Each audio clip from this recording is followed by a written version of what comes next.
A task constraint is a condition or limitation placed on the start or finish date of a task, and because a task constraint limits a project's flexibility by altering its schedule, I recommend only using it when absolutely necessary. So this is how it works. When I'm down here looking at, like, let's say task 9, and let's see, what is the start date on this? I can either hover over in the Gantt chart on its corresponding bar, the task bar, you can see the start is the 21st, or I can come over here and scroll over to the right in the table, you can see the start date is the 21st. If the start date for this task can start no earlier than, let's say, the 24th, 3 days later, no matter if the task above it completes way early, because maybe for, let me go ahead and scroll back, modifying the outline, the person who's doing it, the resource isn't available until the 24th, then to go ahead and set this up and put a constraint on this to say start no earlier than that date, go ahead and double click on that task, come over here and click on the Advanced tab, and there's the default constraint type to start as soon as possible. We're going to go ahead and change that to say you can start no earlier than, and instead of NA non-applicable, let's click on the drop down arrow, 2013. Let's just go ahead and type it in. It'll be a lot faster than scrolling all the way back to 2010.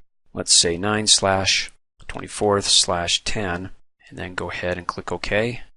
It pushes it out because, again, this task, as you can see, it's affecting all the other tasks down below, can't start at the same time that its predecessor starts, which is the start-to-start relationship. In fact, you can hover over here and you can see that it has start-to-start in that pop-up. Can't start at the same time because the resource, or for whatever reason, if it's not the resource that you have with your project, you can put that constraint on. So if they finish up earlier, can't start this task until the 24th.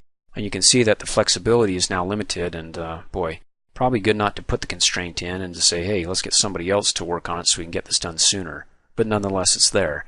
The other option is if you just want warnings and you don't want the constraint to be honored, so it just says, hey, we'll go ahead and we'll keep shifting the tasks along and not have it pushed out, but just warn you that this task really can't start until the 24th, then you can come up here and click on the File tab, go down to Options, select Schedule, the category, and then come down here, and there it is. Tasks will always honor their constraint dates. That's the default being checked. If you uncheck it, then when there's a constraint, it won't honor it, but it's just basically to let you know that, hey, there's a constraint here that you should be aware of, but we won't go ahead and constrain it. Click Cancel. And then to go ahead and remove the constraint, well, first of all, let me go ahead and scroll back here. You can see over here in the indicator column, there's the constraint. This task has a start no earlier than constraint on September the 24th, and also you can come up here on the Task tab to the task group and click on Inspect, and the inspector over here reveals information on factors affecting the start date of the selected task. You have to have the task selected here. You can select other tasks to see how they're affected. We can go ahead and go back to Modify Outline. Then you can see the constraints start no earlier than the 24th. Go ahead and close out. So you can look at the indicator in the indicator column, hover over that, or use the Inspect feature.